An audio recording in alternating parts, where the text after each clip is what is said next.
Kabayan, katambay, nandito naman po muli ang inyong katambay po, si Kamanong po, dito po sa Tambay mga kabayan.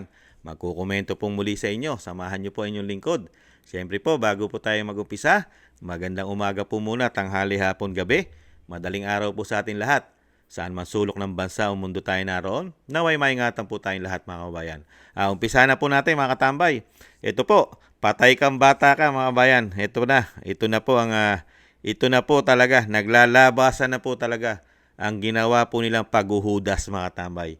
Ang ginawa po nilang paghuhudas sa ating bansa, lalong-lalo po kay dating Pangulong Duterte, ang ginawa nilang pagtataksil dahil nga po talagang nakita po ng taong bayan at hindi lang po taong bayan ang nakakita, hindi lang po mga Pilipino, buong mundo.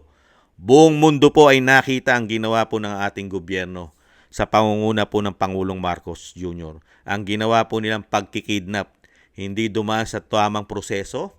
Ang ginawa po nilang pagkidnap, hindi man lang nila dinaan sa judicial natin, sa hukuman natin, at talagang tahasan pong puwersahang inilipad ng napakabilis na hindi pa tayo at wala pang jurisdiction sa atin yung pinuntahang bansa mga tambay. Walang jurisdiction sa ating bansa. Hindi tayo kasapi ng ICC. Doon ka magtataka. Hindi ka kasapi, pero pinilit, sapilitang dinala po doon kahit hindi ka nakasapi. Dahil sa sobrang pamumulitika yata, demolition job, dahil hindi nila kayang talunin ang kanilang sinasabing tinik sa kanilang lalamunan ang pamilya Duterte. Ito po mga kabayan, ito po mga napakasaklap. Yung tagapagtanggol po ng gobyerno sa ginawa po nila, panghuhudas po sa ating bansa, ay hindi na po sila ipagtatanggol. Hindi na po sila ipagtatanggol ng Solgens, mga tambay. Ang tagapagtanggol po ng gobyerno, Solgens, ay hindi na po sila ipagtatanggol, mga kabayan. Dahil alam po ng Solgen, ang ginawa po nila, di umano, ay mali. Siyempre po, ayaw mapaya ng Solgen natin. Siyempre po, abogado po yan, matalino po ang Solgen. Alam niya, kung siya ang tatayong abogado nila Torre, nila General Torre, General Marbil, at ng gobyerno katulad ng DOJ, di ba? DILG Secretary, lahat po na nagplano. Di ba? Lahat na nagplano kasi Secretary Anyo kasama po diyan. At si Secretary Chidoro at siyempre po ang Pangulong Marcos, marami po 'yang makakasama. Yung mismong Solgen hindi kayo ipagtatanggol. Ano ibig sabihin nun? May something wrong. May something wrong. Pakinggan po natin ang balita. Dante, kung umatras ang Solgen para ipagtanggol ang panig ng gobyerno dyan sa petisyon ng mga Duterte, sino ngayon ang kakatawan sa mga respondents dyan sa kaso? Magandang gabi, Monica. Sa nakuha nating impormasyon, ang Department of Justice o DOJ na ang siyang magsisilbing legal counsel o mga abogado ng mga respondent. At inaasahan din natin na ngayong araw ay mayroon silang isusumite sa Korte Suprema. Ang hindi pa lamang malinaw sa atin, Monica, kung ano yung kanilang isasubmit sa Supreme Court, kung ito na ba yung komentaryo doon sa hinihiling na komentaryo ng Supreme Court sa habeas petitions ng magkakapatid na Duterte.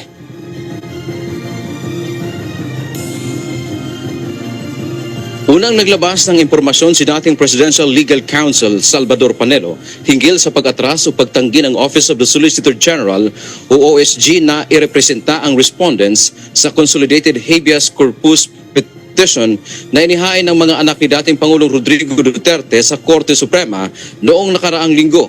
Hiniling ng magkapatid na Mayor Baste, Congressman Pulong Duterte at Kitty Duterte sa korte na ibalik ang kanilang ama sa bansa at ito ay palayain. Sa halip na sumagot sa kautusan ng korte hinggil sa petisyon, naghain kanina ng manifestation at motion ang OSG na nagsasabing ayaw nilang maging abogado ng pamahalaan o mga respondent. Sa halip na mag-comment, nag-file sila ng manifestation at sinasabi nila na humingi sila ng permiso na hindi nila pa pwedeng i-represent ang mga respondents, Lucas Bersamin, si PNP Chief Marbil, Secretary Remulla at si General Torre.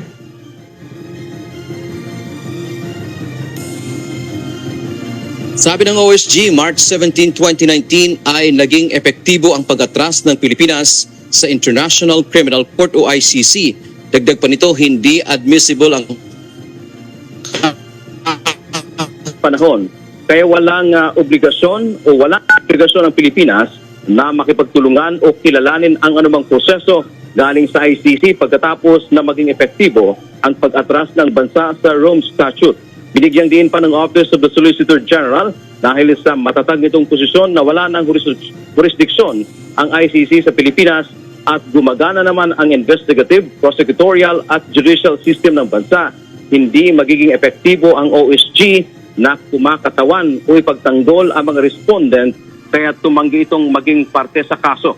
Kaugnay nito, naniniwala naman si dating Presidential Legal Counsel Salvador Panelo na makatutulong ang pagtanggi ng OSG na maging abogado ng respondents sa kaso ng dating Pangulo sa ICC.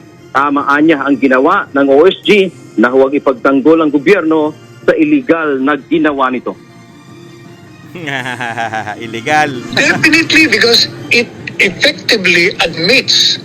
Sinasabi na nga nila, posisyon ho namin walang jurisdiction ng gobyerno ay ang ICC sa ating gobyerno, sa ating bansa.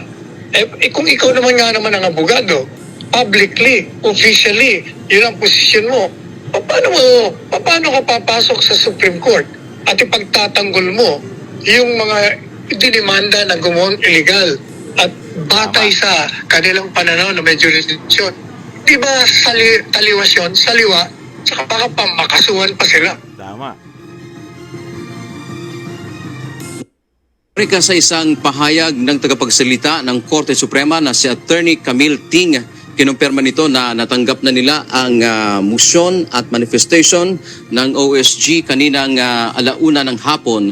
Kasama nga sa motion ng OSG ay huwag na magiging bahagi ng respondent si Solicitor General Minardo Guevara. At exactly nga.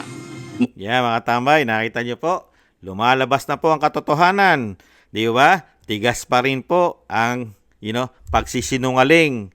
Pagsisinungaling po yata ng palasyo. Tigas po ang pagsisinungaling na tama po ang ginawa nila, mga kabayan. Tatama po ba? Dahil mismo ang Pangulong Marcos ay nagbitiw po dyan. Kailan lang po, ilang taon lang po nakakaraan nung siya ay Pangulo. Talagang matindi po ang kanyang, ang kanyang paninindigan tungkol sa ICC. Hindi na daw po tayo babalik dyan. Dahil hindi na nga tayo miyembro, kaya nga daw hindi babalik ayon sa Pangulong Marcos eh. Pakinggan po natin si Pangulong Marcos. Napabago-bago po ang isip. Will the Philippines rejoin the ICC? And will the Philippines meet the September 8 deadline set by the ICC to provide observations on the planned reopening of the probe on the drug war? No, the Philippines has no intention of rejoining the ICC. The meeting that we had with the Solgen, the Secretary of the Department of Justice, kasama na rin dyan si Senator Enrile, who has become my legal advisor. Amongst other, also si Attorney Harry Roque, because he is involved and recognized by the ICC. Ang miniting namin ay dahil sinasabi ngayon na itutuloy ang investigasyon. Sinasabi naman namin may investigasyon naman dito. At patuloy rin naman ang investigasyon. Bakit magkakaroon ng ganon? So anyway, Nakita niyo mga tambay? Nakita niyo po, Presidente, noong nakaraan lang po, mga ilang taon lang po yan, mga tambay. Matindi po ang kanyang sinasabing hindi na daw po babalik. Dahil nga po hindi na tayo miyembro. Kaya nga hindi na babalik eh. Dahil hindi ka na miyembro. Di ba? At syempre po, ano po ang sinabi ng Pangulo? Hindi po rin sila makakapasok sa ating bansa, ang ICC. Kasi ang ICC ay last resort lang po yan. Ang last resort lang po. Ang pangunahing pong prinsipyo ng batas ng ICC, ang Rome Statutes, ay last resorts lang po sila ng bansa kung hindi na po gumagana o nagpapangsyon ang judicial ng isang bansa, mga tambay. Nakita niyo po, ano sabi ng Pangulo? May investigasyon naman sa bansa. meron naman po investigasyon na gagaganap. Kung talagang totoo at sinasabing napakaraming namatay na hindi nanlaban at hindi lumaban, hindi nagpakamatay sa war on drugs, di ba? Di ba? Dahil puro kasinungalingan po ang ginagawa po nila eh. Bakit ko po nasabi? Di po ba ano ba pinalalabas ng mga media, mainstream media, kahit po nung panahon pa nila Reza, nila dating pa Vice President Robredo. Ano po ba? Mahigit 30,000 po ang namatay daw po sa EJK.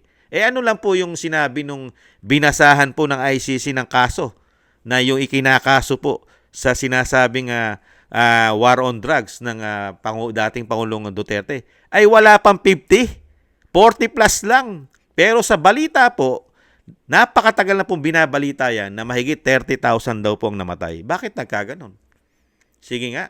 Tapos sasabihin nyo, napakaraming pinatay ang war on drugs samantalang sa pagdating sa ICC. Yun lang numero na yon. Mas marami pa pinatay ng mga NPA. Mambihira kayo. Mas marami pa pinatay ng mga addict. Diba? Mga terorista, mga yan. Diba? Mga ninja cops. Mga tiwaling pulis, mga pasama pa mga narco politics, di ba? Mga kabayan. Kaya po dito po sa sinasabi po natin, talagang lumalabas na po ang katotohanan na ang ginawa po talaga ng Pangulong Marcos at syempre po sila yung sinampahan po ng magkakapatid, si Paulo, si Baste at si Kitty, dito po sa ginawa po nilang pagtitrador sa ating bansa, mga kabayan, sila Secretary Bersamin, siyempre po sila General Marbil at General Torre, mga tambay. Ano po ang sinasabi ni General Torre? Wala raw po silang nilabag. Sumusunod daw po sila sa batas. O yan. Ngayon nyo ipagtanggol sa Korte Suprema kung sumunod nga kayo sa batas. Mga kabayan, sumunod po ba kayo sa batas? Dinala nyo po ba si dating Pangulong Duterte sa hukuman, sa korte? Bago nyo ilipad sa The Hague? Sa Netherlands, sa ICC, sige nga. At ang pinakamalaking question po ngayon dito na talagang hindi po kakatigan ng Korte Suprema. Ano po yun? Hindi na po tayo miyembro ng ICC. Mismo ang Pangulong Marcos ang nagsasabi na hindi na nga tayo miyembro at hindi na tayo babalik dyan. Dahil nga meron tayong husgado rito, meron tayong judicial na gumagana, may mga investigasyon ng ating mga korte. Iniimbestigahan ang mga kaso sa ating bansa. Kaya nga doon ka magtataka Doon ka magtataka sa mga naguhuda sa ating bansa. Yung mga sinasalita nila, hindi po nila kayang panindigan. Katulad po ito, Pangulong Marcos. Nagsasalita siya na hindi na kailangan at hindi niya papapasukin ng ICC. Ni mag-imbestiga nga, ayaw niyang papasukin Pero ano po nangyari, mga kabayan? Hindi nga niya pinapasok, hindi nga niya pinag-imbestiga, pero dinala naman po nila. Dinala nila ang dating Pangulong Duterte na kidnapping pa ang ginawa.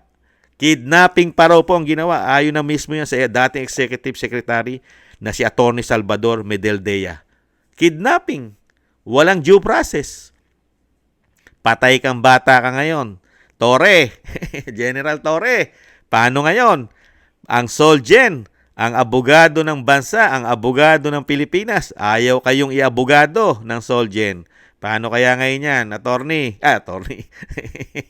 General, yan, napakagagaling nyo sa batas. Sabi nyo, sumusunod kayo sa batas.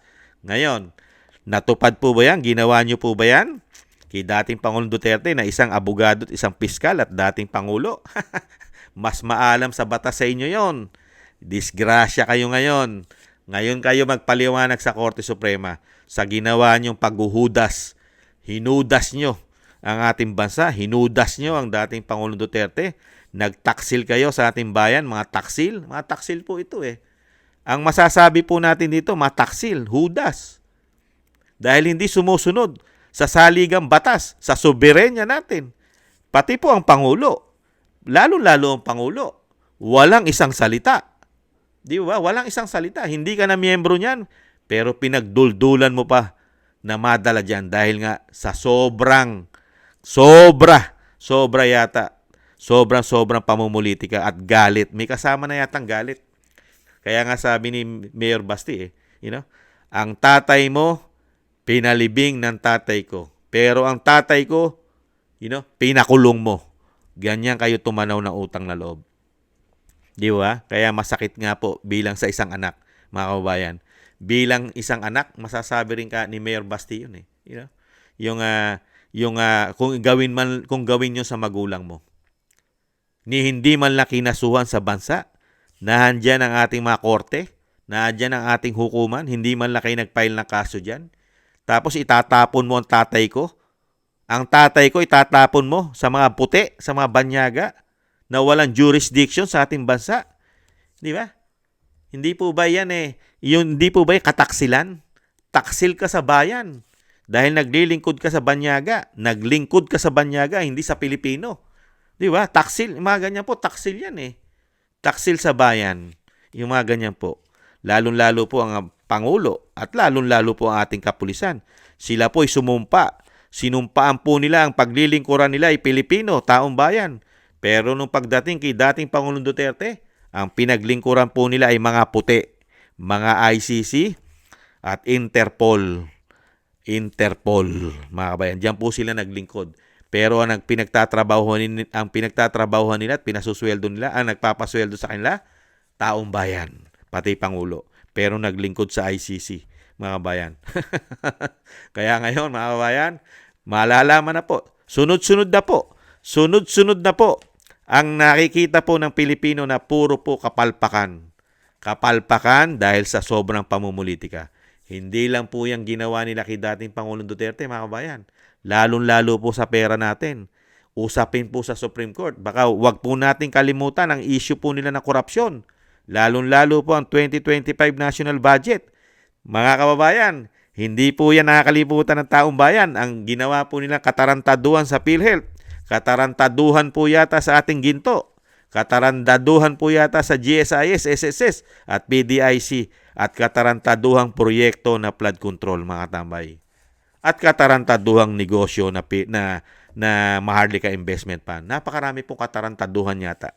Hindi po natin kakalimutan yan. At ngayon po, naglalabasan na po, mga kabayan. Nagkakalabasan na. Buti na lang po, nahandyan ang ating Korte Suprema.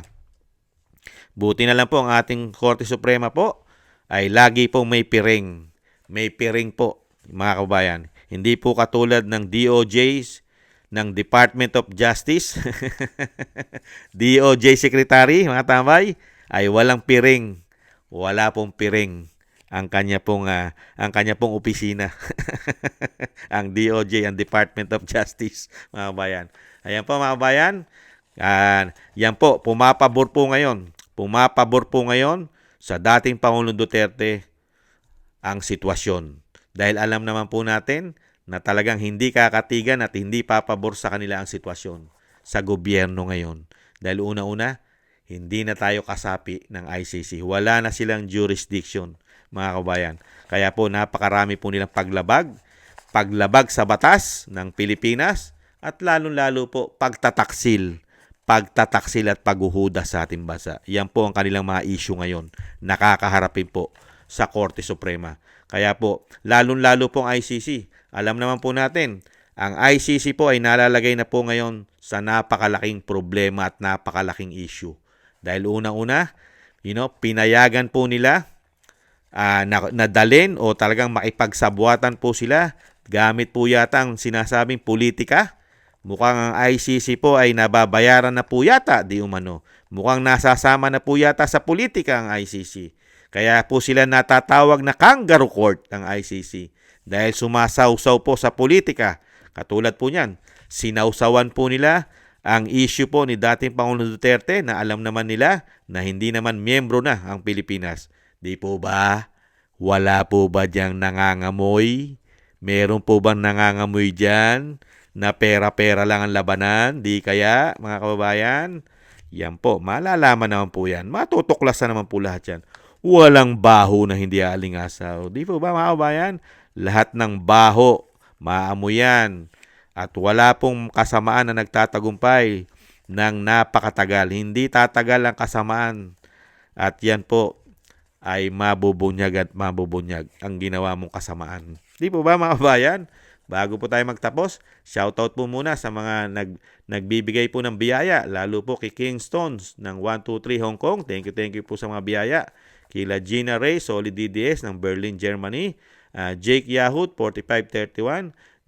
Jasmine Channel, thank you po. At syempre po kina Chona Banks ng 1077 Milwaukee, Wisconsin, USA.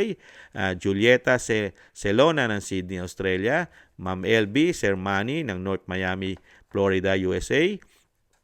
At kay Grace Obet ng California, USA. Michelle Del Valle ng New Zealand. Sara Nakamura ng Japan. Melencio Bandibas ng Jeddah, Arabia. Trojanta 9828 ng Korea. Lopez Ivana ng Saitama, Japan. Librado Reyes 8529 ng California, USA. Danilo Basan Jr. ng Dubai, Saudi Arabia. Robert Papa, United Kingdom. 29 Narciso Esteban. Reynaldo Pexon. June De Jesus. Lee Chen at Ana Santos. Shoutout po sa inyo. Mabuhay po. Mabuhay po kayo at ingatan nawa. At syempre po, shoutout na rin po sa buong kasulok-sulukan ng Pilipinas, mga kababayan. Shoutout po sa inyo at mabuhay at maingatan po kayo. Lalo-lalo po sa napakalataas na po na mga addictus po sa ating bayan at krimen. Ingatan nawa po tayo, mga kababayan. At shoutout po sa buong mundo. Sa kasulok-sulukan ng mundo na may Pilipino, shoutout po. Mabuhay po kayo at ingatan po sa araw-araw. Thank you po sa muli po. Thank you po sa mga gusto po ng Tambayan Mga Kabayan sa YouTube at TikTok at ganun din po sa mga nagko-comment, like, share, and subscribe. Maraming salamat po, mga kabayan. Sa muli po, paalam muna. Bye-bye.